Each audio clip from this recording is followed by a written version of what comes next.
Hello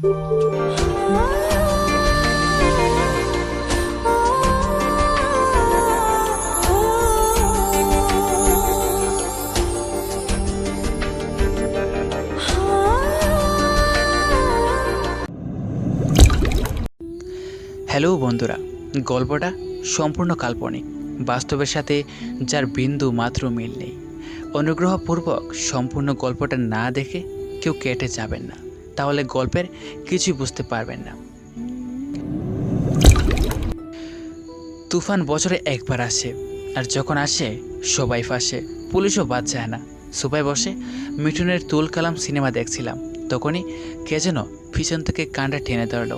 আমি পেছনে না তাকিয়ে বললাম, কোন শালারে?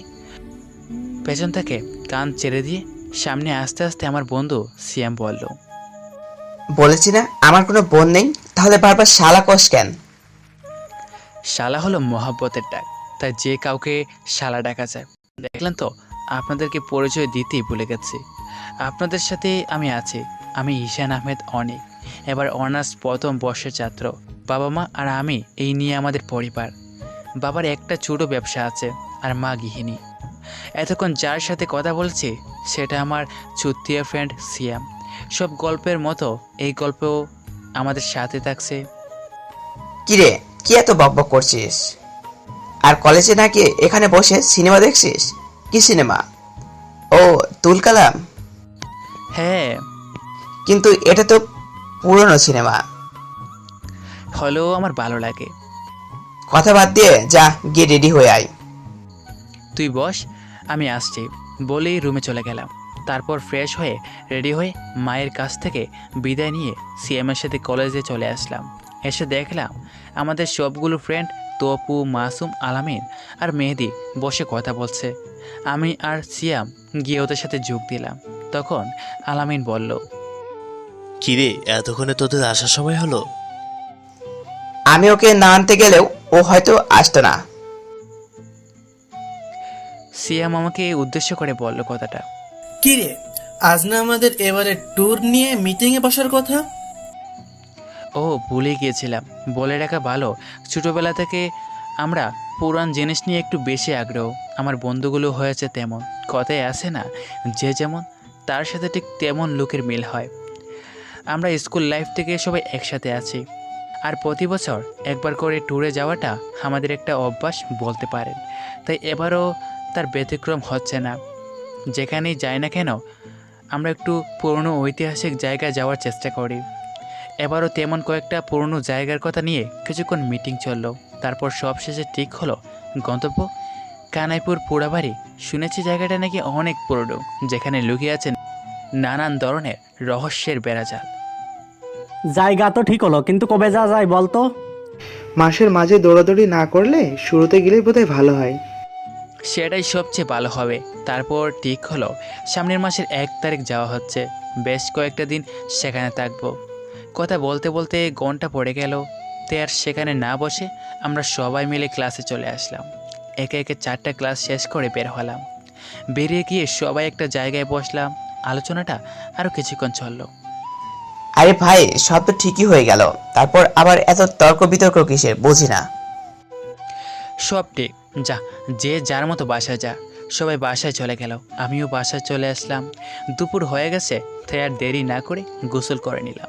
তারপর খাবার খেয়ে ঘুমিয়ে পড়লাম। কিছুক্ষণ পর সাদা শাড়ি, সাদা ব্লাউজ, ধরতে গেলে সবই সাদা পরে আছে এমন একটা মেয়ে আমাকে ডেকে বলছে, খুব শীঘ্রই তোমার সাথে আমার দেখা হবে। মেয়েটার চেহারাটা এত সুন্দর মনে হয় না, এর আগে কখনো দেখছি। কথাগুলো বলে মেয়েটা কেমন মিলিয়ে যেতে লাগলো। আমি তখন বললাম, কে তুমি? কে তুমি? কোথায় যাচ্ছ? বলে চিৎকার দিয়ে উঠলাম। তাহলে কি আমি এতক্ষণ স্বপ্ন দেখছিলাম? তখন মা আমার রুমে আসলো। কি রে বাবা, কি হয়েছে তোর? কোনো দুঃস্বপ্ন দেখলি? আমি মাথা নাড়িয়ে হ্যাঁ সূচক উত্তর দিলাম। তখন মা আমাকে 1 গ্লাস পানি এনে দিল। আমি ডক ডক করে সবটুকু পানি খেয়ে নিলাম। মা চলে গেল। আমি সেখানে কিছুক্ষণ বসে রইলাম। তারপর উঠে বাইরে গেলাম আমাদের আড্ডার জায়গায়। যেতেই দেখলাম হারামিগুলো সব আড্ডা দিচ্ছে। আমি গিয়ে ওদের কাছে বসলাম, পড়লাম। কিছুক্ষণ আড্ডা দিয়ে বাসায় চলে আসলাম। এর মাঝে কলেজের ক্লাস, আড্ডা আর ঘোরাফেরার মধ্যে দিয়ে কেটে গেল বেশ কয়েকটা দিন। আর আমাদের যাবার দিনও চলে আসলো। কাল সকালে আমরা রওনা দেব, তাই রাতেই বেগ গুছিয়ে রাখলাম। বেশ কয়েকটা দিন সেখানে থাকবো, আর সাথে ক্যামেরাটাও নিতে বললাম না। সকালবেলা উঠে ফ্রেশ হয়ে নাস্তা করে চলে আসলাম বাস স্ট্যান্ডে। দেখি সবাই সেখানে উপস্থিত।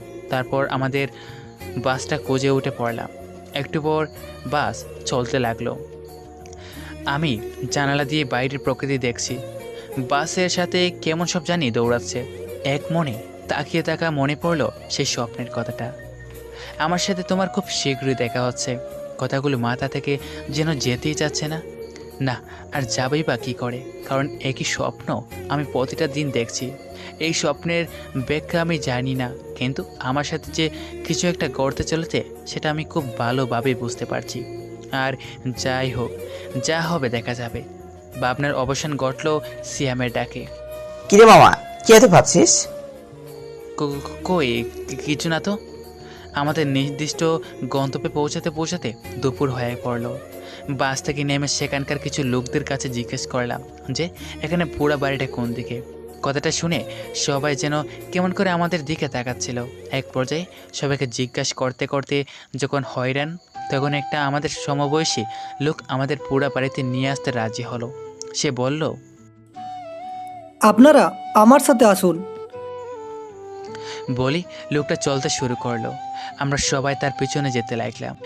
যেতে যেতে এক পর্যায়ে আমরা একটা বিশাল বড় দোতলা বাড়ির সামনে এসে থামলাম। বাড়িটার দিকে তাকিয়ে দেখি বাড়িটা দেখতে অনেকটা রাজপ্রাসাদের মতো। লোকটা আমাদের বাড়ির সদর দরজার সামনে এনে বলল, এখানে আসলেন ভালো কথা, কিন্তু একটু সাবধানে থাকবেন। কেন? সেটা না হয় থাকলেই বুঝতে পারবেন। আচ্ছা, আসার পর থেকে যার কাছে এখানকার ঠিকানা জানতে চাইছি কেউ বলতে চাচ্ছে না। কেন বলুন তো? সেটারও অনেক কারণ আছে। আচ্ছা ভাই, আমি তাহলে আসি। কথাগুলো বলে লোকটা যে পথে এসেছিল সে পথে দ্রুত পায়ে হেঁটে চলে গেল। এখনকার মানুষগুলো কেমন অদ্ভুত। এখানে দাঁড়িয়ে না থেকে চল, ভেতরে চল। তারপর দরজা ঠেলে আমরা সবাই জেনে ভিতরে ঢুকবো, তখন কতগুলো বাদুড় বেরিয়ে আসলো।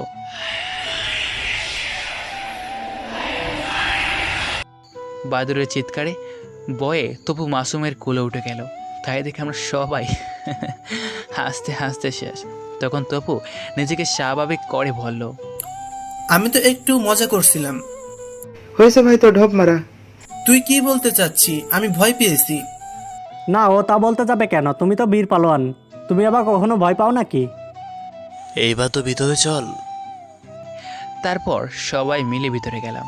ভিতরে গিয়ে মনে হলো অনেক দিন এখানে কেউ থাকে না, তাই তো সব জায়গাতে এত ময়লা আবর্জনা ছড়িয়ে ছিটিয়ে আছে।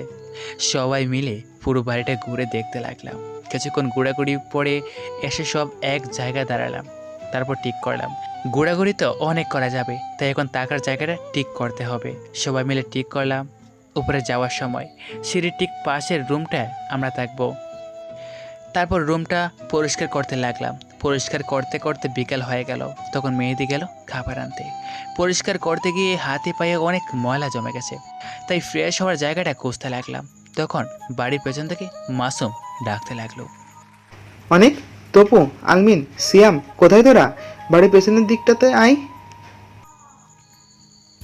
আমরা সবাই দৌড়ে বাড়ির পেছনে গেলাম। গিয়ে যাতে দেখলাম তা দেখে তো আমরা সবাই পুরাই অবাক।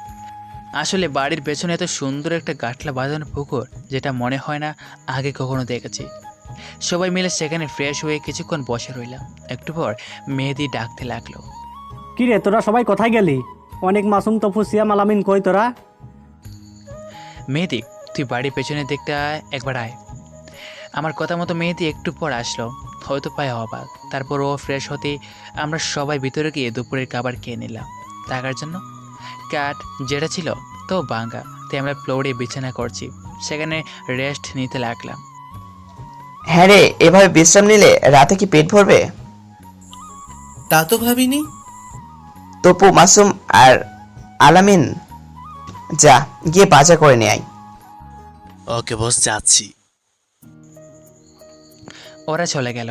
আমরা রান্নার জায়গা ঠিক করতে লাগলাম। সব ঠিকঠাক করে আমরা তিনজন বসে আছি, কিন্তু ওদের আসার কোনো নাম গন্ধ নেই। তিনটে আসলো একেবারে সন্ধ্যার আগ মুহূর্তে। কি রে, এতক্ষণ কোথায় ছিলি? আরে বাজারটায় অনেক দূর আছে, সেখানে অনেক সুন্দর সুন্দর মেয়ে ছিল, মেয়েগুলো দেখতে গিয়ে দেরি হয়ে গেল। শালা লুচ্চা, তোর এত বদ অভ্যাস গেল না, তাই না? এতে আবার লুচ্চামের কি হলো বুঝলাম না।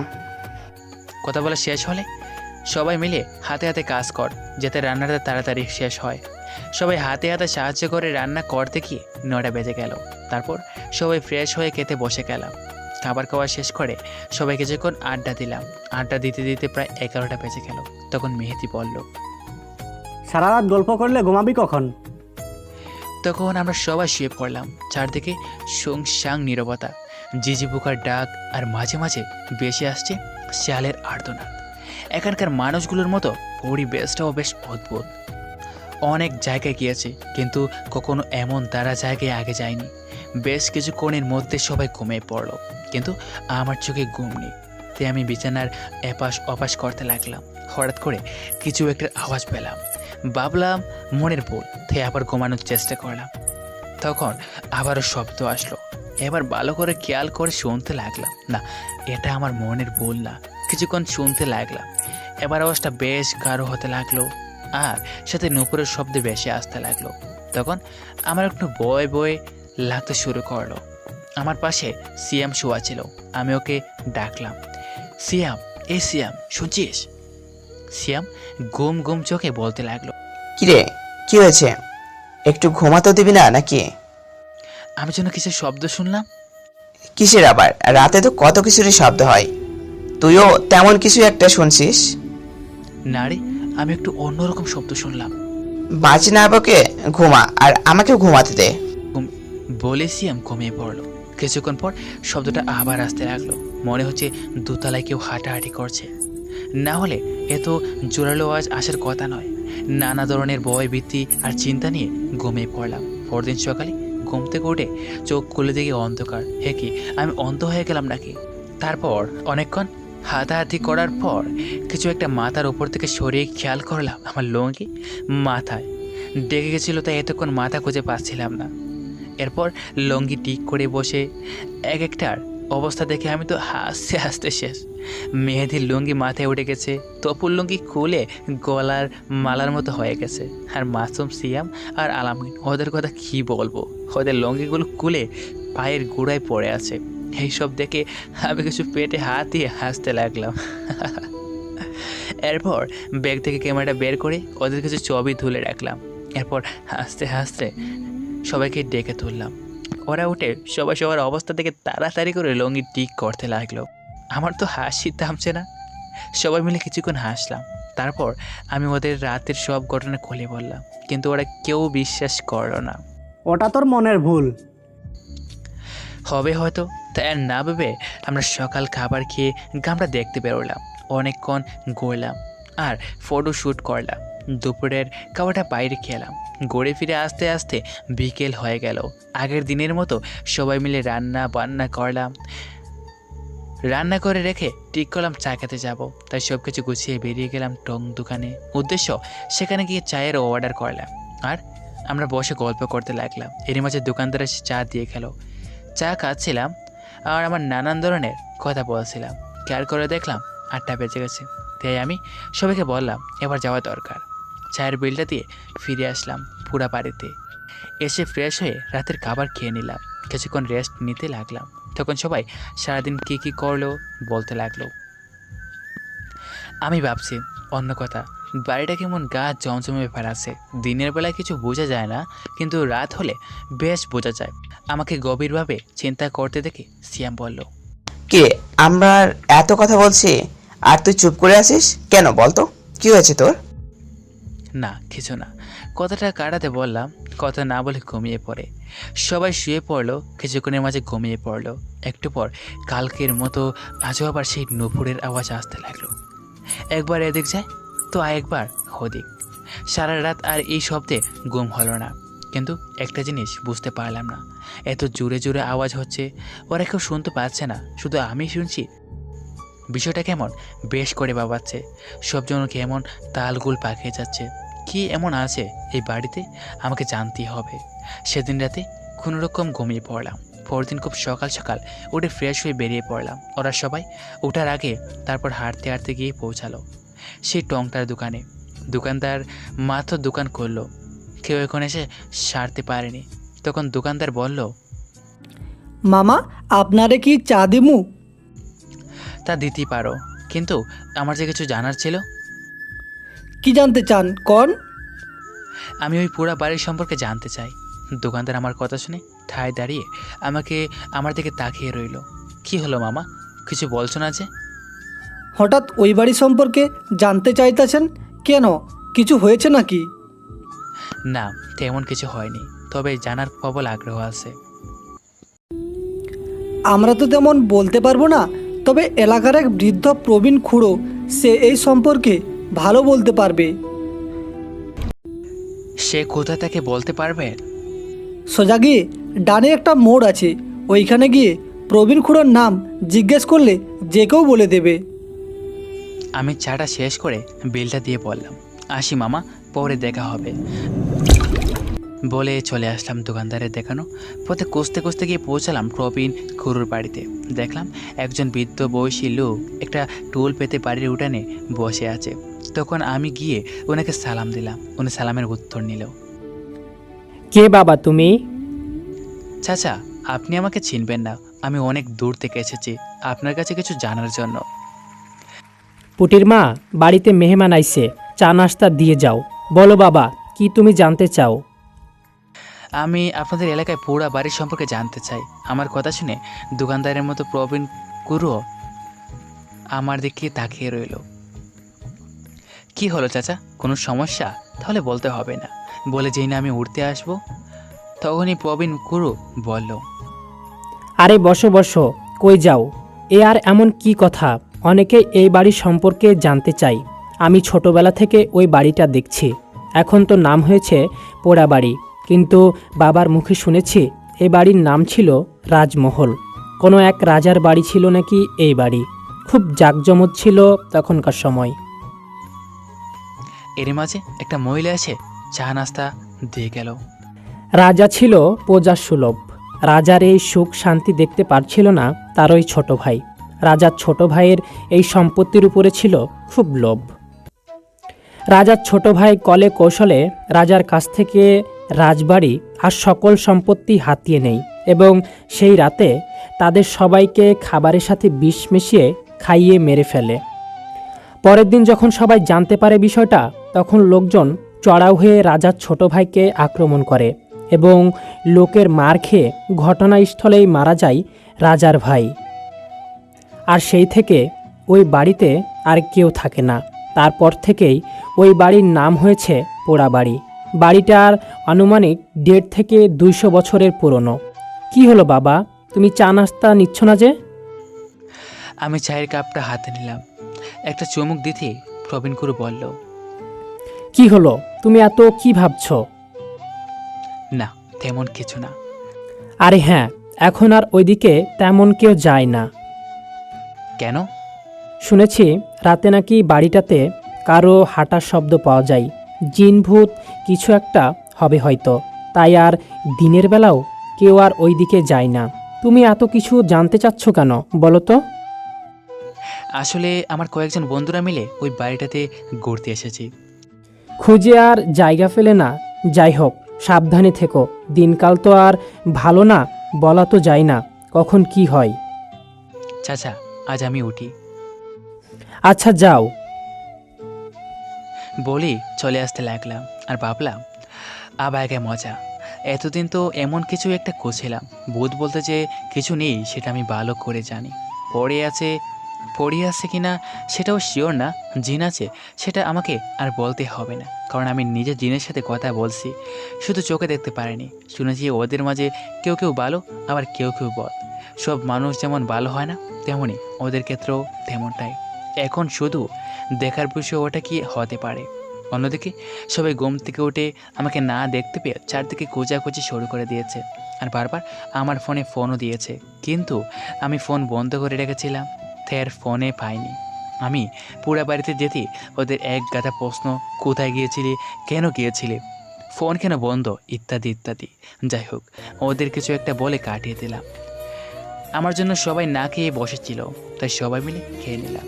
আজ এখানে এসেছি 3 দিন হলো। তাহলে রাতে যে নুপুরের আওয়াজ পেয়েছি সেটা তো আর মনে ভুল হতে পারে না। আজ আমি দেখে ছাড়বো এর পিছনে কি রহস্য আছে। কথাগুলো ভাবছিলাম, তখন মেহেদি বলল, কিরে কি এত ভাবছিস? না কই কিছু না তো। গ্রামের উত্তর দিকটা ঘুরে দেখা হয়নি, চল আজ ওই দিকটাই যাই। তোরা কি বলিস? সবাই একসাথে বলে উঠল, হ্যাঁ চল। তারপর সবাই মিলে বেরিয়ে পড়লাম। অনেক ঘুরলাম, ছবি তুললাম। গ্রামটা বেশ সুন্দর। দুপুরের খাবার বাইরে খেলাম। আজও পুরা বাড়িতে ফিরতে ফিরতে বিকাল হয়ে গেল। ফিরে আমি সব কিছু রেখে বিছানায় গা এলিয়ে দিলাম। শুয়ে পড়লি যে, রান্না করতে হবে তো। তোরা একটু কষ্ট করে নিস কেমন? আমার ভালো লাগছে না রে। আসলে সে সকালে প্রবীণ কুরুর কাছ থেকে আসার পর থেকে আমি একটা ভাবনাতেই মগ্ন আছি যে ওটা কী হতে পারে। তাই ওদের ভালো লাগছে না বলে কাটিয়ে দিলাম। সবাই চলে গেল রান্না করতে। শরীর ক্লান্তি থাকায় কখন যে ঘুমিয়ে পড়লাম বুঝতেই পারিনি। ঘুম ভাঙে সিয়ামের ডাঙ্গে। কিরে, রাত তো অনেক হলো, খাবি না? বলিস কি রাত হয়ে গেছে? আমি উঠে বসে বললাম কথাটা। আচ্ছা আমি ফ্রেশ হয়ে আসছি। তারপর ফ্রেশ হয়ে খেতে বসলাম। খাওয়ার সময় ওরা সবাই নানান ধরনের কথা বলতে লাগলো, কিন্তু আমি চুপচাপ বসে খাচ্ছি দেখে মেহেদি বলল, কিরে কি এত ভাবছিস? না কিছু না। খাওয়া শেষ করে কিছুক্ষণ সবাই আড্ডা দিতে তারপর সবাই শুয়ে পড়লো। কিছুক্ষণ পরে ঘুমিয়ে পড়লো, কিন্তু আমার ঘুম আসছে না। ঘুম আসছে না বললে ভুল হবে, আমি ইচ্ছে করে ঘুমাচ্ছি না, কারণ আমাকে যে এই রহস্যটা উদ্ঘাটন করতেই হবে। অনেকক্ষণ হলো জেগে আছে, কিন্তু কই কিছু শব্দ তো আসছে না। বারবার ঘড়ির দিকে দেখাচ্ছি, 12টা তো প্রায় বেজে গেছে। একটু পর শুরু হলো সেই নুপুরের শব্দ। আস্তে আস্তে গাঢ় হতে লাগলো। এবার আমি আর বসে না থেকে উঠে সবার দিকে তাকালাম। দেখি সবাই গভীর ঘুমে আচ্ছন্ন। শব্দটা দোতলা থেকে আসছে। তাই আমি উপরের সিঁড়ির দিকে পা বাড়ালাম। উপরে উঠে বুঝতে চেষ্টা করলাম শব্দটা কোন দিক থেকে আসছে। খেয়াল করলাম ডান দিকের রুমটা থেকে আসছে। একদিকে যেমন অজানা ভয় কাজ করছে, অন্যদিকে কৌতূহল কাজ করছে। তাই কোনোরকম সাহস নিয়ে এগোতে লাগলাম রুমটার দিকে। অদ্ভুত ব্যাপার, রুমটার কাছে যেতেই শব্দটা আর নেই। তখনই দ্রুত পায়ে কেউ আমার পেছন দিয়ে হেঁটে গেল। আমি তাকাতেই কাউকে দেখতে পেলাম না। এবার আমার বাম দিকের রুমটাতে আওয়াজ আসতে লাগলো। তারপর আবার ওই দিকটায় গেলাম। রুমটার সামনে যেতেই আবারও সেই একই কাণ্ড। কেউ নেই। তাই আমি এবার ডাকলাম, এই যে শুনছেন, কেউ কি আছেন? কেউ আছেন? এবার হঠাৎ পেছন দিয়ে কেউ দ্রুত পায়ে চলে গেল। আমি ঘুরে তাকাতেই আশ্চর্যজনকভাবে আবার কাউকে দেখতে পেলাম না।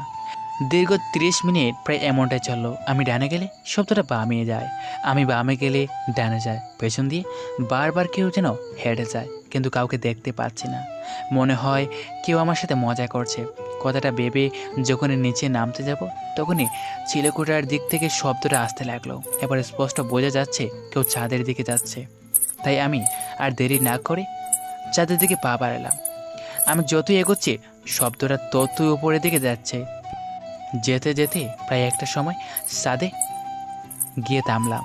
চলে আসলাম তারপর ছাদে চারদিকে ভালো করে নজর দিলাম, কিন্তু না, কাউকে দেখতে পেলাম না।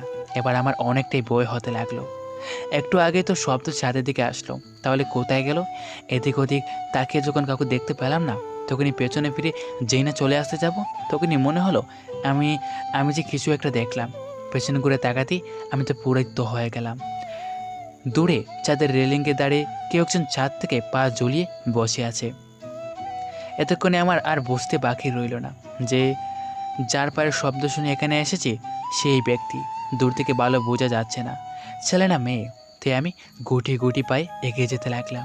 একটু কাছে যেতেই আমার আর বুঝতে বাকি রইল না যে বসে আছে সে একটা মেয়ে। সাদা শাড়ি, সাদা ব্লাউজ পরে আর চুলগুলো খোলা কোমর অবধি। আমি মেয়েটাকে পেছন থেকে ডাকলাম, এই যে শুনছেন? কি হলো, শুনছেন? তখন মেয়েটা উঠে এসে যে আমার সামনে দাঁড়ালো, বই আমার গলা শুকিয়ে কাঠ হয়ে গেল। তারপর আর কিছু মনে নেই। যখন জ্ঞান ফিরল তখন দেখি মেয়েটা আমার পাশে বসে আছে। ঠিক তেমনইভাবে তখন আমি আবারও জ্ঞান হারালাম। এবার যখন জ্ঞান ফিরল তখন খেয়াল করলাম সকাল হয়ে গেছে। তাই উঠে বসলাম আর মনে করতে লাগলাম কাল রাতে কি হয়েছিল।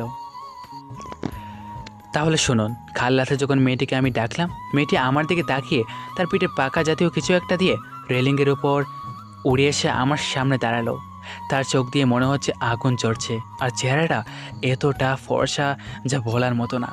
তাই দেখে আমি তৎক্ষণাৎ জ্ঞান হারাই। পরে যখন জ্ঞান ফিরে তখন ঠিক একইভাবে মেয়েটি আমার পাশে বসা ছিল। ওর চোখের দিকে তাকিয়ে আমি দ্বিতীয়বার জ্ঞান হারাই। যেহেতু পিঠে পাক না, তাহলে পরই হবে। হয়তো যত জামালা বাঁচালো এই গানটাকে বলছিল। তো জ্ঞান হারাতে বিতুকো দেখা, জ্ঞান না হারালে তো জানতে পারতাম মেয়েটা জিন্না পড়ি। নিচে নিচে বলতে লাগলাম। যাই হোক, আজ রাতে আবারও আমাকে আসতে হবে আর জানতে হবে ওকে এখানে বা কী করছে। তারপর উঠে নিচে গেলাম। নিচে আসতেই মাসুম বলল, কিরে এত সকালে কোথায় গিয়েছিলি? ওদের যদি এইসব বলি তাহলে ওরা আর কখনো এখানে থাকবে না। বয়ে হয়তো এখনই এখান থেকে চলে যাবে। তার থেকে ওদের না বলাই ভালো। নিজের মনে ভাবছিলাম কথাগুলো, তখন আবার মাসুম বলল, কি কোথায় হারিয়ে গেলি? আর বললি না তো, এত সকালে ছাদে গিয়েছিলি কেন? কোথায় হারাবো? আর হাওয়া খেতে গিয়েছিলাম ছাদে। বলি পুকুর পাড়ে চলে গেলাম। তারপর সকালে খাওয়া দাওয়া করে সারা বাড়িতে যত পুরনো নির্দেশন ছিল সব কিছু ছবি তুললাম। গোসল করে দুপুরের খাবার খেতে খেতে বিকাল হয়ে গেল। তারপর সবাই মিলে সেই টং দোকানে গেলাম চা খেতে। ওখানে কিছুক্ষণ আড্ডা দিলাম।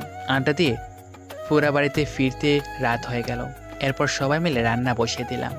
রান্নার শেষে সবাই খাওয়া দাওয়া করে গত কয়েকটা দিনের মতো কিছুক্ষণ রেস্ট নিলাম। তারপর সবাই শুয়ে পড়লাম।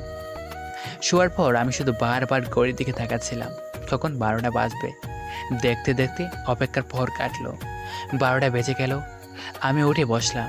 তারপর সবার দিকে তাকিয়ে দেখতে লাগলাম ওরা সবাই ঘুমিয়েছে কিনা। না, সবাই ঘুমিয়ে বিভোর। তাই উঠে আমি সিঁড়ি দিয়ে উপরে যেতে লাগলাম আর ভাবতে লাগলাম, অবাক করা কাণ্ড, আজকে একবারও নুপুরের আওয়াজ হলো না। তাহলে কি মেয়েটা আজ আসবে না? ভাবতে ভাবতে ছাদে চলে গেলাম। গিয়ে দেখে কালকের মতো সেই মেয়েটা ছাদের রেলিংয়ের উপর বসে আছে। আমি একটু কোনো শব্দ না করে গুটি গুটি পায়ে ওর দিকে এগিয়ে যেতেই ও আমাকে অবাক করে দিয়ে পেছনে না ঘুরে বলতে লাগলো, তুমি এসেছো, এসো বসো। আমি মেয়েটার কথা তোয়াক্কা না করে বলতে লাগলাম, কি আপনি এত রাতে এখানে কি করছেন? আর এখানে এভাবে বসে আছেন কেন? আমি তোমার সব প্রশ্নের উত্তর দিব, তুমি বসো। এতক্ষণ কথা বলছিল, আমি কিন্তু আজ একবার ওর মুখটাও দেখিনি। আর অবাক করা ব্যাপার, কাল যেমন কথা বলতে ভয় লাগছিল, আজ কেন জানি না একটুও ভয় লাগছে না। আর মেয়েটার কণ্ঠ এত মিষ্টি যা বলার মতো নয়। কি হলো, বসো। আমি এবার মেয়েটার কথা মতো ওর থেকে একটু দূরে গিয়ে ঠিক ওর মতো পা ঝুলিয়ে বসলাম। তারপর আমি মেয়েটাকে বললাম, এবার বলুন কে আপনি? বলার সাথে সাথে মেয়েটা আমার দিকে তাকালো। বিশ্বাস করেন, মেয়েটা এত সুন্দর যা বলার মতো না। এতটা সুন্দর মেয়ে আমি আমার জন্মে কখনো দেখিনি। মনে হয় ওর শরীরে একটা টোকা দিলে রক্ত বেরিয়ে আসবে। আমি হা করে তাকিয়ে আছি, তখনও বলল, এত তাড়া কিসের? সবকিছু বলার জন্য আপনাকে এখানে এনেছি। মানে? মানেটা খুব সোজা। আপনি এখানে নিজের ইচ্ছেতে আসেননি, আমি চেয়েছি তাই এসেছেন। আবার আমি চাইলেই যেতে পারবেন। আপনি কে বলুন তো? আমি পড়ি, ভয়ের কিছু নেই। আমি তোমার কোনো ক্ষতি করব না। আমি ওর কথা শুনে কিছু বলার ভাষা হারিয়ে ফেলছি। তারপর ও নিজেকে কন্ট্রোল করে বললাম, তাহলে কালকে যে এসেছিল সে কে? কালও আমি এসেছিলাম, কিন্তু তুমি আমার আসল রূপ দেখে সহ্য করতে পারোনি, তাই জ্ঞান হারিয়েছিলে। তাই আজ অন্য রূপে এখানে এসেছি। আচ্ছা, আপনি এখানে কি করছেন? আর আমাকে এখানে কেনই বা আনলেন? আর আপনার নামই বা কি? এত প্রশ্ন? প্রশ্ন তো অনেকই মাথায় ঘুরছে, কিন্তু আপনি তো কিছুই বলছেন না। তখন মেয়েটা বলতে শুরু করলো, আমার নাম নূরে মুজাসসাম তীব্রতা। আমি পরিরাজ্যের রাজকন্যা। আমার বাবা ছিল পরিলোকের রাজা। প্রজাদের মর্জিতে আমার বাবা পরিলোকের রাজা হয়ে রাজ আসনে বসে, কিন্তু আমার কাকা সেটা মেনে নিতে পারেনি। তার মধ্যে ছিল রাজা হওয়ার অমৃত বাসনা। তাই সে না ভেবে আমার বাবাকে প্রজাদের কাছে ছোট করার চেষ্টা করে, কিন্তু প্রজারা বাবাকে খুব ভালোবাসতেন। তাই তারা আমার কাকার কথায় কোনো কান দিতেন না। এক পর্যায়ে যখন সে ক্ষমতায় যেতে পারছিল না, তখন সে ভাবে আমরা বেঁচে থাকলে সে আর কখনোই রাজা হতে পারবে না। তাই একটা ফোন দিয়ে আটে আমাদের মেরে ফেলার জন্য। দেখতে দেখতে তার সেই সময় চলে আসে। সেদিন ছিল পরিলোকের উৎসব। রাতে যখন সবাই উৎসব উদযাপন করছিল, তখন কাকা বাবাকে কিছু বলবে বলে ডেকে নিয়ে যায়। তারপর অনেকক্ষণ যখন বাবা আসছিল না, তখন মা আমাকে নিয়ে আমাদের কক্ষে যায়। আমরা গিয়ে দেখি কাকা বাবাকে মেরে ফেলেছে। তখন মা কাকার সাথে লড়াই শুরু করে, কিন্তু কাকার শক্তির সাথে মা পেরে ওঠে না। তখন মা আমাকে বলে, তীব্রতা, তুই পরিলোক ছেড়ে পালিয়ে যা মা। আর পৃথিবীতে গিয়ে তুই কোনো মানুষকে বিয়ে করে নিস, তাহলে কেউ তোর কোনো ক্ষতি করতে পারবে না। তখন আমি মায়ের কথা মতো পরিলোক ছেড়ে পৃথিবীতে চলে আসি। তারপর এদিক ওদিক তোমার মতো কাউকে খুঁজতে থাকি, কিন্তু পাইনি। তারপর এই রাজমহলে চলে আসি আর এখানে থাকি আর অপেক্ষা করতে থাকি। আমি জানতাম সময় হলে তুমি নিজেই আমার কাছে আসবে। আচ্ছা, তুমি যে ঘটনাটা বললে সেটা কতদিন আগে, আর তুমি এখানেই বা আছো কতদিন ধরে? এই ঘটনা প্রায় 100 বছর আগেরকার, আর আমি এই বাসায় আছি আজ প্রায় 70 বছর। লেহালুয়া, 100 বছর আগে নাকি আমাকে খুঁজেছে? আমার বাবা তো 100 বছর আগে জন্মইনি, তাহলে আমি আসবো কোথা থেকে? হাস্যকর, খুব হাস্যকর। কি হলো, কি ভাবছো? না, ভাবছি আপনাকে যে তুমি করে বলে ফেললাম। আপনি তো আমার থেকে বয়সে অনেক বড়। তুমি আমাকে তুমি করে বলো, এখন তুমিই পারো আমাকে সাহায্য করতে। তুমি তো নিজেই অনেক ক্ষমতার অধিকারী, আর তাছাড়া আমি তোমাকে কিভাবে সাহায্য করব? মা মারা যাওয়ার সময় বলেছিল আমি যদি কোনো মানুষকে বিয়ে করি আর তার সাথে যদি আমার মিলন হয়, তাহলে আমি সম্পূর্ণ মানুষ হয়ে যাব।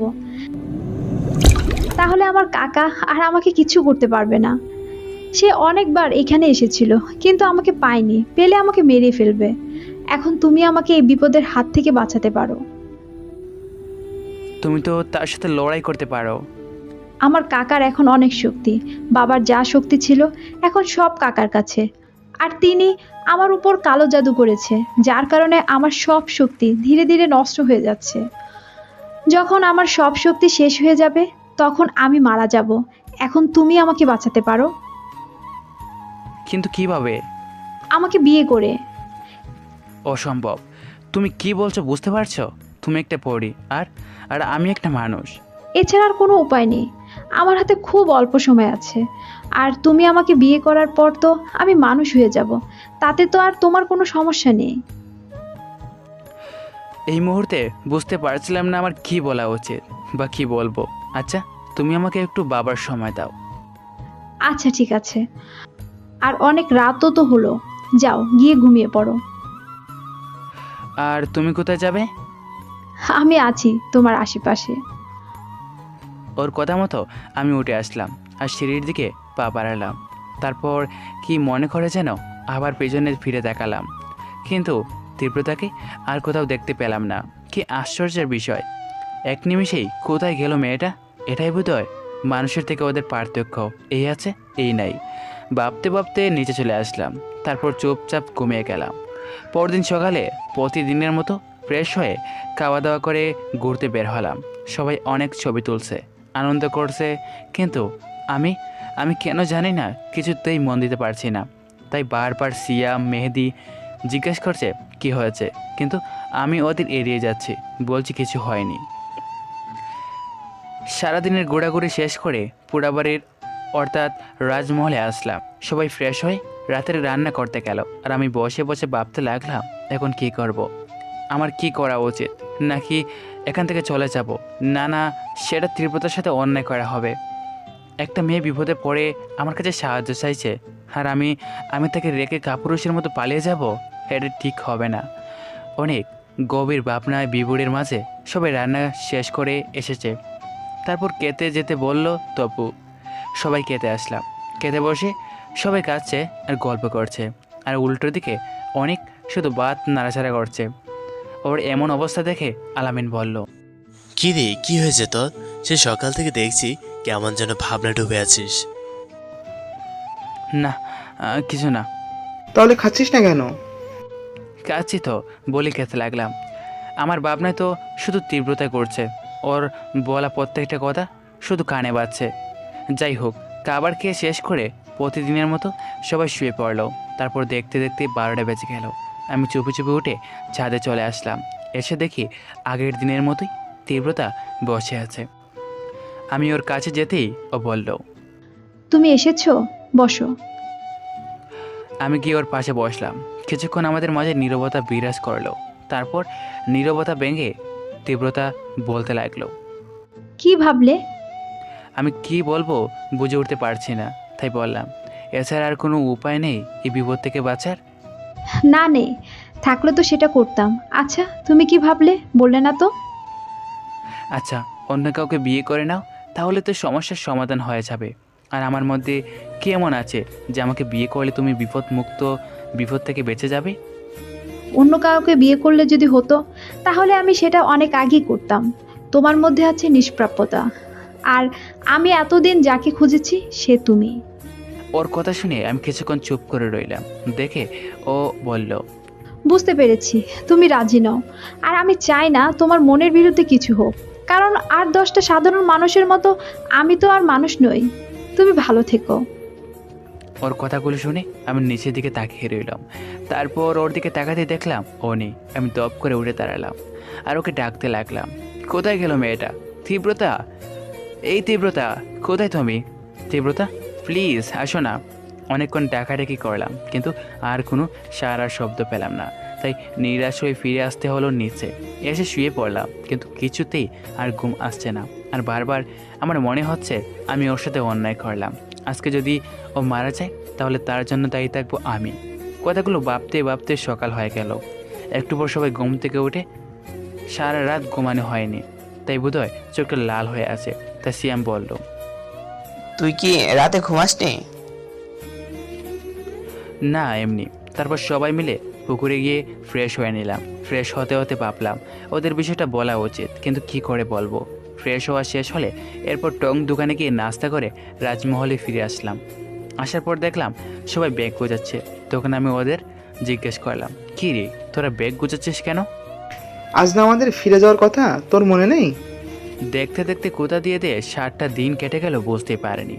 আর পারবই বা কী করে, আমি তো ভাবনাতে বিভোর ছিলাম। তোর আবার কি হলো বলতো? না, কিছু না। বলছি যে আর একটা দিন থেকে গেলে ভালো হতো না? কারণ কি বলতো? আর একটা দিন থাকতে চাইছিস? কি আর কারণ, দেখ হয়তো এখন কার কোন মেয়েকে ভালো লেগে গেছে। ওয়েট ওয়েট, তোর কি হয়েছে বলতো? কাল থেকে দেখছি তুই চুপচাপ হয়ে গেছিস, আর আগের মতো কথা বলছিস না, সব সময় চিন্তায় মগ্ন থাকছিস। আরে কিছু হয়নি। কিছু তো একটা হয়েছে, না হলে তোর আবার একটা দিন থাকতে চাইতি না। আমাদের বল। সিএমের কথাই ভাবলাম এবার ওদের বলে দেওয়া উচিত, আর চুপ করে থাকাটা ঠিক হবে না। আচ্ছা, বললে তো তোরা বিশ্বাস করবি? আরে বাবা, হ্যাঁ করব, তুই বল তো। তারপর আমি ওদের ওই পোড়াবাড়ি আসার পর থেকে যা যা হয়েছে সব কিছু খুলে বললাম। সব শুনে ওরা তো আমার মুখের দিকে তাকিয়ে রইল। সবার মাঝে নীরবতা বিরাজ করছে। তখন আলামিন বলল, এমনি হয় নাকি? আমি জানতাম তোরা কেউ বিশ্বাস করবি না। বিশ্বাস না করলে আমি তোদের সুযোগে দেখাতে পারি। তাহলে আমাদের তুই আগে বলিসনি কেন? আমি মনে করেছিলাম তোরা বিশ্বাস করবি না, তাই বলিনি। আমি শুনেছি পরীরা নাকি সবাইকে দেখা দেয় না, শুধুমাত্র ভালো মনের মানুষগুলোকেই দেখা দেয়। এখন কি করবি? সেটাই তো বুঝতে পারছি না। কি আর করবি, মেয়েটাকে অর্থাৎ পরীটাকে সাহায্য করবি। তাহলে তো ওকে বিয়ে করতে হবে। দরকার পড়লে করবি। তোরা খুব ভালো করে জানি যেটা আমার বাসা থেকে কখনো মেনে নেবে না। তো বাসা বোঝানোর দায়িত্ব আমাদের। একটা মেয়ে বিপদে পড়েছে, আর আমরা তাকে সাহায্য করবো না এমন কখনো হয়েছে? এখন কাল যাওয়া হচ্ছে না, আমরা ওর সাথে কথা বলতে চাই। ঠিক আছে। আচ্ছা, মেয়েটা দেখতে কেমন রে?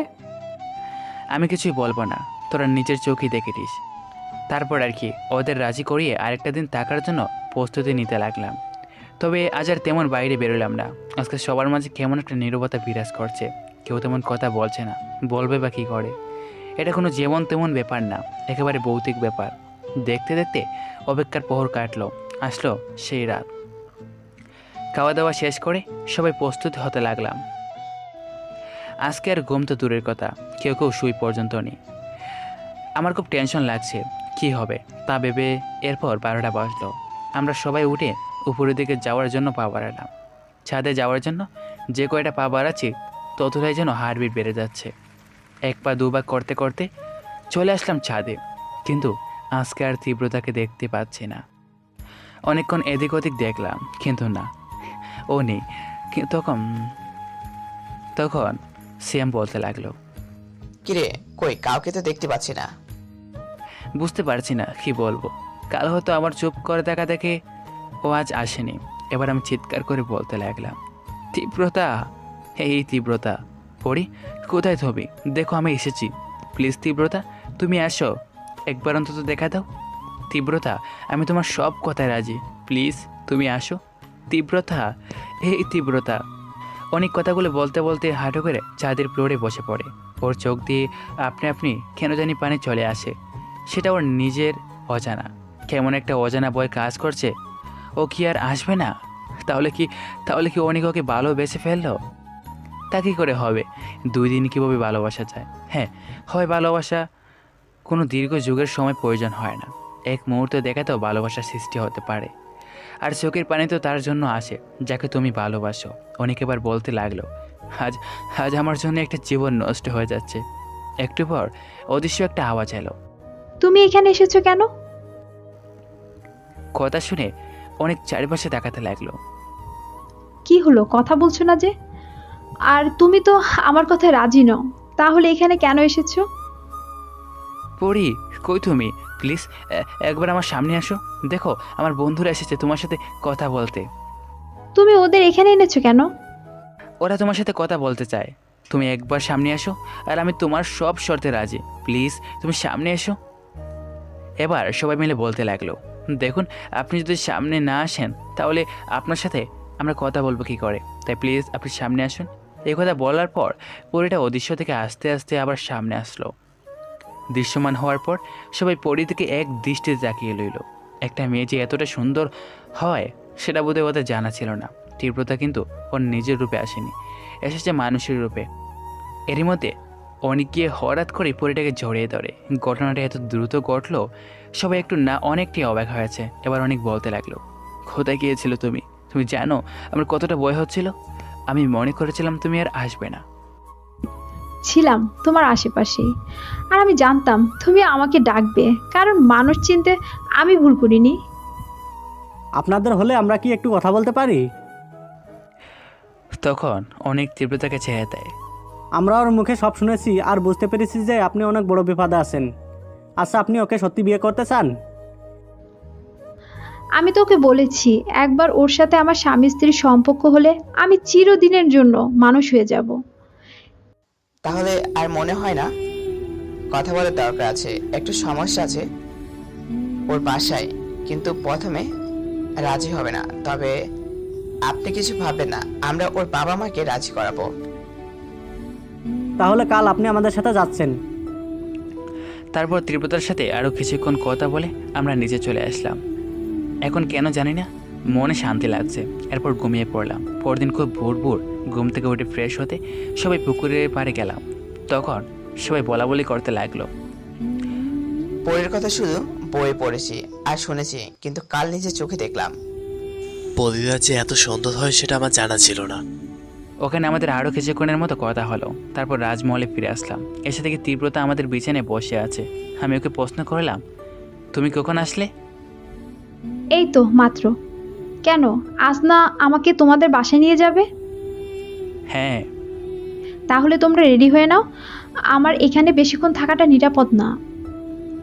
বলি ও উপরে চলে গেল আর আমরা রেডি হতে লাগলাম। তারপর রেডি হয়ে তীব্রতাকে ডাকলাম, পড়ি কই তুমি? ও নিচে চলে আসলো। তারপর আমরা গিয়ে টঙ্গের দোকান থেকে নাস্তা করে বেরিয়ে পড়লাম। বাস স্ট্যান্ডে গিয়ে 7টা টিকিট কেটে বাসে উঠে বসলাম। তীব্রতা আমার পাশে বসেছে। কিছুক্ষণের মধ্যে বাস ছেড়ে দিল। তখন তীব্রতা আমার কাঁধে মাথা রাখলো। আমি ওর মুখের দিকে তাকিয়ে খেয়াল করলাম মুখটা কেমন শুকনো শুকনো লাগছে, মনে হয় অনেক চিন্তিত। তাই আমি ওকে জিজ্ঞেস করলাম, পড়ি কি হয়েছে তোমার? আমার না খুব ভয় করছে। কেন? যদি তোমার বাবা মা আমাকে মেনে না নেয়? আর আমার কাকা যদি আমার সন্ধান পেয়ে যায়, তাহলে হয়তো আমি চিরদিনের জন্য হারিয়ে যাব। তুমি ভয় পেও না, তেমন কিছু হবে না। আমার বাবা মা খুব ভালো, দেখো ওরা তোমাকে ঠিকই মেনে নেবে। দেখতে দেখতে 3 ঘন্টা জার্নি শেষে আমরা আমাদের শহরে পৌঁছে গেলাম। তারপর বাস থেকে নেমে সবাই ঠিক করলো ওরা আমার সাথে আমার বাসায় যাবে, কারণ বাবা মাকে আমি কখনই একে বোঝাতে পারবো না। বাসায় চলে আসলাম, কলিং বেল দিলাম। একটু পর মা এসে দরজা খুলে দিল। আমার সাথে আমার বন্ধুদের দেখে বলল, তোরা সবাই একসাথে, কি ব্যাপার বলতো? আর দাঁড়িয়ে আছিস কেন? আয় ভেতরে আয়। তীব্রতা পিছনে তাকে মা হয়তো খেয়াল করেনি। তারপর সবাই যখন ভিতরে গেল তখন মা তীব্রতাকে লক্ষ্য করলো আর ওর দিকে অবাক করা দৃষ্টিতে কিছুক্ষণ তাকিয়ে থেকে বলল, এই মেয়েটাকে? আমরা সবাই চুপ করে আছি, সবাই সবার মুখের দিকে তাকাচ্ছি। আমি শুধু বারবার সিয়ামের মুখের দিকে তাকিয়ে ইশারায় ওকে বলতে বলছি। তখন মা আবার বলল, আমি একটা প্রশ্ন করেছি। তখন নীরবতা ভেঙে সিয়াম বলল, আন্টি সব বলছি, আগে বলো আঙ্কেল কোথায়? কেন? আঙ্কেলকে কি দরকার? আমাকে বলো। কথাগুলো শুধু তোমাদের বলতে হবে না, আঙ্কেলকেও জানাতে হবে। কি হয়েছে সেটা বল। অনিক, তুই কিন্তু খুব ভালো করে জানিস আমি চুপ করে থাকাটা পছন্দ করি না। আহা মা, তুমি বাবাকে ডাকই না, তারপর সব বলছি। আচ্ছা তোরা বস, আমি ফোন করে তোর বাবাকে আসতে বলি। তারপর মা চলে গেল ফোন করতে। একটু পর আসলো আর বলল, তোর বাবা খুব কাছে আছে, একটু পরেই আসছে। কথাটা বলেই মা কোথায় যেন চলে গেল। একটু পর দেখি সবার জন্য নাস্তা নিয়ে এসেছে। মা সবাইকে খেতে বলল, সবাই নিল, কিন্তু তীব্রতা কিছুই নিচ্ছে না। দেখে মা বলল, কি হলো মা, তুমি নিচ্ছ না কেন? কথাটা বলতেই পরিটা আমার দিকে তাকালো। তখন আমি ওকে ইশারায় নিতে বললাম, তখন ও নিল। আচ্ছা মা, তোমার নাম কি? নূরে মুজাসসাম তীব্রতা। বাহ, বেশ সুন্দর নাম তো। আচ্ছা তুমি কোথায় থাকো? কথাটা বলতেই তীব্রতা আবার আমার দিকে তাকালো। তখন আমি বললাম, আহা মা, বাবা আসুক না, তারপর না হয় সব শুনবে। বলা শেষ করতে না করতে কলিং বেল বাজলো, মনে হয় বাবা এসেছে। তখন মা গিয়ে দরজা খুলে দিল আর বাবা বলল, এত জরুরি তলব, কিছু কি হয়েছে নাকি? তখন বাবা সবাইকে লক্ষ্য করলো আর বলল, কি রে, তোরা ভালো আছিস তো? আর এত তাড়াতাড়ি তোদের ট্যুর শেষ হয়ে গেল? সবাই বলে উঠল, জি আঙ্কেল। মায়ের মতো যখন বাবার চোখ পড়লো তীব্রতার দিকে, তখন তিনিও একটা বিষয় দৃষ্টিতে ওর দিকে তাকিয়ে বলল, এই মেয়েটা কে? এই মেয়েটার জন্য তোমাকে ডাকা হয়েছে। দাঁড়াও দাঁড়াও, তোমার ছেলে তো আবার বিয়ে টিয়ে করে নিয়ে আসলো না তো? বিয়ে তো করবো, কথাটা মনে মনে বললাম। তখন বাবা বলল, কি রে, কি বিড়বিড় করছিস? বাবা তুমি বসো, আমি তোমাদের সব বলছি। আমার কথায় বাবা আগ্রহ নিয়ে সোফায় গিয়ে বসে পড়লো আর বলল, এবার বল। আমি যতক্ষণ পর্যন্ত কথা বলা শেষ না করবো ততক্ষণ পর্যন্ত কেউ কথা বলবে না, আর আগে কোনো রিয়েক্ট করবে না। আচ্ছা ঠিক আছে, বলবো না, আর রাগও করবো না, তুই বল। বাবা মা, তোমরা যে মেয়েটাকে দেখছো আসলে কোনো মানুষ নয়। তারপর আমি ট্যুরে যাওয়ার পর থেকে আমাদের সাথে যা যা হয়েছে সব কিছু খুলে বললাম। পরিটার সাথে আমার কী কথা হয়েছে, ও কোনো বিপদে আছে, আর ওকে এখানেই বা কেন নিয়ে এসেছি, সব কথা খুলে বললাম। সব শুনে মা বলল, অসম্ভব, একটা পরীর সাথে আমি আমার ছেলের বিয়েটা মেনে নেব না। মা তুমি একটু বোঝার চেষ্টা করো, ও অনেক বিপদে আছে, আর সবচেয়ে বড় কথা আমি ওকে ভালোবাসি। কথাটা শুনে পুরি আমার দিকে তাকালো। আমি কি বাবার পায়ের কাছে বসে বললাম, বাবা প্লিজ তুমি মাকে বোঝাও না, আমি শুধু ওকে চাই, আর কিছু চাই না। বাবা কোনো কথা বলছে না। তখন তীব্রতা যা করলো সেটা আমি কখনো কল্পনা করতে পারিনি। তীব্রতা কি মায়ের পা জড়িয়ে ধরে বলতে লাগলো, মা, আমি তো আপনার সন্তানের মতো। আপনার ছেলের যদি কোনো বিপদ হতো, তাহলে কি আপনি এভাবে মুখ ফিরিয়ে নিতেন? বলুন, দয়া করে আমাকে একটু আপনাদের পায়ে আশ্রয় দিন। আর তাছাড়া আমি তো আর পড়ে থাকবো না। আপনার ছেলের সাথে বিয়ে হয়ে গেলে আমি চিরদিনের জন্য মানুষ হয়ে যাব মা। আমরা দুজন দুজনের পা ধরে আছি, তীব্রতা মায়ের পা আর আমি বাবার পা। তখন আমার বন্ধুগুলো সবাই বাবা আর মাকে বোঝাতে লাগলো, দেখুন আন্টি, একটা মেয়ে বিপদে পড়ে আপনার কাছে আশ্রয় চাইছে। আপনি যদি তাকে ফিরিয়ে দেন তাহলে হয়তো একটা জীবন শেষ হয়ে যাবে। আর কাল যদি ওর কিছু হয়ে যায় তাহলে আপনি কিন্তু নিজেকে কখনো ক্ষমা করতে পারবেন না। আঙ্কেল, তাছাড়া তো ও বললই ও আর পরি থাকবে না, মানুষ হয়ে যাবে। আমি পরিটার দিকে তাকিয়ে দেখে ও কান্না করে দিয়েছে। সিয়াম, মাসুম, আলামিন, মেহেদি, তপু ওরা অনেকক্ষণ মা বাবাকে বোঝানোর পর মা বলল, ঠিক আছে, আমি শুধু এই মেয়েটার কথা ভেবে এই বিয়েতে রাজি হলাম। বিয়েটা আজকেই হবে, এই মুহূর্তেই হবে। আমি চাই না কোনো সমস্যা হোক। আঙ্কেল, তাহলে কাজে ডাকি? হ্যাঁ, ডাকো। মা এবার তীব্রতাকে পা থেকে উঠিয়ে দাঁড় করালো। তখন তীব্রতা মাকে জড়িয়ে ধরলো আর বলল, আপনাদের এই ঋণ আমি কখনো শোধ করতে পারবো না। মায়ের কাছে মেয়ের কিসের ঋণ, বোকা মেয়ে? সব কিছু আমার বন্ধুরাই করলো। তাড়াহুড়োর বিয়ে, বুঝতেই তো পারছেন কেমন হতে পারে। তাই হালকা শপিং করে বিকেলে বাসায় আসলাম, দেখি সব রেডি। তারপর তৈরি হয়ে নিচে আসলাম। আলহামদুলিল্লাহ, ভালোই আমার আর পরিটার বিয়ে হয়ে গেল। মাওকে আমার রুমে নিয়ে গেল। আমি আর হারামিগুলো মিলে ছাদে চলে আসলাম। তখন সিয়াম বলল, মামা, তুই এত তাড়াতাড়ি এই ঘটনা ঘটে ফেলবি আমরা কিন্তু ভাবতেই পারি নাই। যা বলছিস। আমি একটা শয়তানে হাসি দিয়ে বললাম, আমিও কি? তারপর আমি ওদের সেই দিনের ছবিগুলো দেখালাম। কোন দিনের বুঝতে পারেন নাই তো?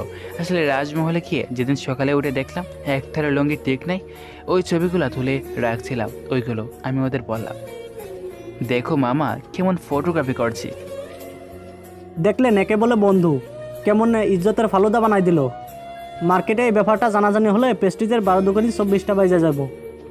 এ হারামি, সবাই দেখলো তো, এখনই ডিলিট কর। এই ঘটনা নিয়ে কিছুক্ষণ হাসি চললো। তারপর আমি ছবিগুলো ডিলিট করে দিলাম। তখন সিয়াম বলল, যাও মামা, পরির সাথে বাসটা সেরে ফেলো। আমি ওদের কথা মতো নিচে চলে আসলাম। রুমের সামনে কিছুক্ষণ দাঁড়িয়ে থেকে ঢুকে পড়লাম। দরজা বন্ধ করার শব্দ পেয়ে তীব্রতা এসে আমাকে সালাম করলো। আমি ওকে উঠিয়ে বললাম, যাও অজু করে আসো। তীব্রতা অজু করে আসলো। আমরা দুইজন 2 রাকাত নফল নামাজ আদায় করে নিলাম। তারপর আমি গিয়ে কাটে শুয়ে পড়লাম। আর তীব্রতা কিছুক্ষণ সেখানেই দাঁড়িয়ে রইল। এরপর ও এসে আমার পাশে শুয়ে পড়লো আর বলল, এই শুনছো? শুনছি, বলো। তুমি শুয়ে পড়লে যে? তো কি করব?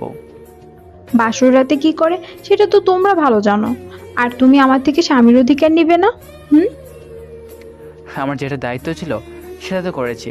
আমি না হয় তোমাকে ভালোবেসে বিয়ে করেছি, কিন্তু তুমি তো আর আমাকে ভালোবেসে বিয়ে করনি যে তোমাকে স্বামীর অধিকার দিব। কে বলেছে বাসি না? আর তুমি হয়তো ভাবছো আমি নিজেকে বাঁচানোর জন্য তোমার কাছে এসেছি। হ্যাঁ, একটা সময় তাই এসেছিলাম, কিন্তু কখন যে তোমাকে ভালোবেসে ফেলেছি সেটা আমি নিজেও জানি না। তাহলে এখন কি করব? কি করবে মানে? আমাকে আদর করো। আমি তীব্রতার কথা শুনে হাসছি। ওকে বুঝতে দিয়েছি না। ভাবলাম আর একটু মজা নেই, তাই বললাম, আমি তো জানি না কি করে আদর করে। সমস্যা নেই, আমি শিখিয়ে দিচ্ছি। কথাটা বলি আমার পাঞ্জাবির কলার ধরে চাটুট এক করে দিল। আমি ওর ডাকে সাড়া দিলাম। এবার তীব্রতা ঠোঁট ছেড়ে গলায় নাক ডুবিয়ে দিলাম। আস্তে আস্তে ওর সারা শরীরে কিস করতে লাগলাম। সাথে ছোটো ছোটো বাইট। যতবার ওর শরীরে কিস করছি ততবার ওর সারা শরীরে যেন কেমন কেঁপে কেঁপে উঠছে। তারপর দুজনে ডুব দিলাম ভালোবাসার অতল এক স্পর্শ সাগরে, যে স্পর্শে কোনো অপবিত্রতা নেই, আছে শুধু পবিত্রতা। যে স্পর্শে একটি পরি পেল নতুন একটা স্বাভাবিক জীবন, আর হয়ে গেল সম্পূর্ণরূপে মানুষ। পরদিন সকালে ঘুম ভাঙাতেই দেখি পরিটা আমার বুকের উপর শুয়ে আছে। আর আমাদের শরীরে শুধু একটা চাদর ছাড়া আর কিছুই নেই। আমি ওর দিকে তাকিয়ে দেখি একদম বাচ্চা পরির মতো লাগছে। ওর চুলগুলো মুখের উপর এলোমেলো হয়ে ছড়িয়ে আছে। তখন আমি হাত দিয়ে চুলগুলো সরিয়ে ওর কানের পাশে গুঁজে দিলাম। আর ওর দিকে অপলক দৃষ্টিতে কিছুক্ষণ তাকিয়ে রইলাম। ভাবছি একটা পরি এত সুন্দর কী করে হয়। ও সরি, ও তো এখন মানুষ। ওর দুটো আমাকে যেন কেমন আকর্ষণ করছে। তখন পরিটা বলে উঠল, অমন করে কি দেখছো? আমার পরিটাকে। এই, তুমি আমাকে পরি বলে ডাকো কেন? আমার তোমাকে পরি রাখতে অনেক ভালো লাগে। কিন্তু এখন তো আমি মানুষ, তাহলে পরি বলবা কেন? আমি তোমাকে পরি বলেই ডাকবো। আচ্ছা, ডেকো। এই পরি, শুনছো? শুনছি তো। আমার না আদর আদর পাচ্ছে। এই না, একদম না। সারা রাত কিন্তু অনেক দুষ্টুমি করেছো, একটু ঘুমাতেও দাও নেই। রাতে কি এমন দুষ্টুমি করলাম? যাও, এগুলো কি বলা যায় নাকি? আমি তো ওটা এখন আবার করব। ওটা মানে? ওই যে রাতে যেটা করছি সেটা। যা দুষ্ট, তোমার মুখে কিচ্ছুই আটকায় না। ওকে আর কিছু বলার সুযোগ না দিয়ে ওর ঠোঁটগুলো আমার দখলে করে নিলাম। তারপর ওর সারা শরীরে কিস করতে লাগলাম। ও আমার চুলগুলো 2 হাত দিয়ে শক্ত করে ধরলো। আরে ভাই, এটা তো গল্প, এখানে আর থেকে বেশি কিছু হয় না। এটা কোনো সিনেমা না যে প্র্যাকটিক্যালি করে দেখাবো। আর যদি শুনতে চান তাহলে একটা বিয়ে করে নিন। তারপর আর কি আমাদের মাঝে আরেক রাউন্ড ওটা হয়ে গেল। আরে ওটা বুঝেন নাই, রোমান্স। 5 বছর পর একদম তীব্রতা রান্না করে রান্না করছিল। তখন আমি কি ওকে পিছন থেকে জড়িয়ে ধরলাম। তখন ও বলল, এই ছাড়ো, কি করছো? কেউ দেখে ফেলবো তো। দেখলে দেখুক, তাতে আমার কি। আমি আমার পরিটাকে জড়িয়ে ধরেছি। তখন পিছন থেকে কেউ বলে উঠল, দেখবে কি আমি তা দেখে ফেলেছি। তখনই আমি ওকে ছেড়ে দিলাম। এত মিষ্টি একটা কণ্ঠ, কার হয়তো আপনারা সেটাই ভাবছেন। ও হলো আমাদের মেয়ের দিদি, একদম দেখতে মায়ের মতো হয়েছে, বলতে গেলে একটা পিচ্চি পড়ি। তখন আমি বললাম, আরে পিচ্চি পড়ি, তুমি এখানে কখন আসলে? বাবাই, আমি কিন্তু সব দেখে নিয়েছি। তুমি যদি আমাকে চকলেট না দাও তাহলে কিন্তু আমি দাদু ভাইকে সব বলে দিব। জি পিচ্চি বুড়ি, এগুলো কেউ বলে নাকি? বাবাই তো তোমার মামনিকে আদর করেছে। আচ্ছা পিচ্চি বুড়ি, তুমি রুমে যাও, আমি আসছি। দিদি রুমে চলে গেল। আর তীব্রতা আমার দিকে রাগী দৃষ্টিতে তাকিয়ে বলল, এবার হলো তো? কি আর হবে, আমাকে ঘুষ দিয়ে তোমার মেয়ের মুখ বন্ধ করতে হবে? আমি রুমে আসলে দেখি দিদি বিছানায় বসে আছে। তখন আমি গিয়ে ড্রয়ার থেকে চকলেট বের করে ওকে দিলাম। তখন আমাকে জড়িয়ে ধরে গালে একটা পাপ্পি দিয়ে আর বলল, আচ্ছা বাবাই, তুমি মামনিকেও পড়ি বলো, আবার আমাকেও পড়ি বলো কেন? তোমার মামনি তো বড় পড়ি, আর তুমি তো আমাদের পিচ্চি পড়ি। তাহলে তুমি শুধু মামনিকে আদর করো, কেন আমাকে আদর করো না কেন? কই করি না। তারপর আমি ওকে কোলে নিয়ে মুখে অনেকগুলো পাপ্পি দিলাম আর বললাম, পিচ্চি পড়ি, তুমি এত পাকা পাকা কথা কই থেকে শিখেছ? বাবাই, আমাকে কেউ শেখায় নাই, আমি নিজেই বলতে পারি। ও মা, তাই? আমার পিচ্চি পড়িটা তো তাহলে অনেক বড় হয়ে গেছে। দিয়েছি তো। সেদিন রাতে খাবার খাওয়ার পর আমি রুমে এসে বিছানার আঁচুয়া হয়ে বসে আছি আর ফোন টিপছিলাম। এমন সময় তীব্রতা রুমে আসলো। এসে বারবার আমাদের সামনে দিয়ে গুড়গুড় করছে। আমি বুঝতে পারলাম ও আমাকে কিছু বলতে চায়, কারণ ওর যখন কিছুর প্রয়োজন হয় তখন ও আমাকে সরাসরি না বলে আমার আশেপাশে ঘোরাঘুরি করতে থাকে। আসলে মেয়েটা বড্ড ভালোবাসে আমাকে, তাই আমি যাতে কোনো কষ্ট না পাই তেমন কোনো কাজ আজ পর্যন্ত করিনি। স্বামী স্ত্রীর মধ্যে মান অভিমান হবে, এটাই স্বাভাবিক, কিন্তু আমাদের মাঝে বিয়ের পর থেকে কখনো মান অভিমান হয়নি। তীব্রতা এমন ঘোরাঘুরি করা দেখে আমার এক প্রকার হাসি পেল, কিন্তু আমি হাসলাম না। তাই ওকে জিজ্ঞেস করলাম, পড়ি, তুমি কি আমাকে কিছু বলবা? আসলে মানে না মানে। পড়ি, এদিকে আসো। ও আমার কাছে আসতেই আমি সোজা হয়ে বসে ওর হাত ধরে টেনে আমার সামনে এনে বসালাম। ওর মুখের একদিকে হাত দিয়ে বললাম, আচ্ছা তুমি আমার কাছে কিছু চাইবে, তার জন্য এত ইতস্ততা বোধ করো কেন বলো তো? আর তিথি কোথায়? তিথিকে ওর দাদু দিদার কাছে রেখে এসেছি। কেন? ও আমাদের সাথে থাকলে তুমি আমাকে আদর করবে কি করে? তীব্রতা কথাটা বলেই আমার বুকে মুখ লাগালো। আমি ওকে শক্ত করে জড়িয়ে ধরলাম। তোমার বুঝে আদর চাই? চাই, অনেক আদর চাই। আমার পরিটা থেকে আজকে অনেক রোমান্টিক মোড়ে আছে। আচ্ছা, তুমি না আমার কাছে কিছু বলতে চাইছিলে? চেয়েছিলাম। তাহলে বলো শুনি, আমার পরিটা আমার কাছে কী চায়? আমার লজ্জা করে। আমার কাছে তোমার কিসের লজ্জা? আর এত লজ্জা পেলে থাক, বলতে হবে না। এই না, বলছি তো, এত রেগে যাও কেন? কই রাগ করলাম? তুমি বলতে লজ্জা পাচ্ছ তাই বলতে বারণ করলাম। বলি, আমি ওর কপালে একটা ভালোবাসার স্পর্শ দিলাম। আচ্ছা বলছি। বলো। তারপর তীব্রতা কিছুক্ষণ চুপ করে রইল। কিছুক্ষণ পর বলল, এই যে শুনছো? তুমি কোথায় আর বলছো? বলছিলাম কি, তিথির তো কোনো খেলার সাথী নেই, তাই আমার না একটা তোমার মতো ছোট্ট একটা অনেক লাগবে। ও মা, তাই? তাহলে চলো মিশনে নেমে পড়ি। বলি ওকে কাঠে শুয়ে দিলাম। কি করছো? কেন, তুমি না বললে তোমার আদর লাগবে?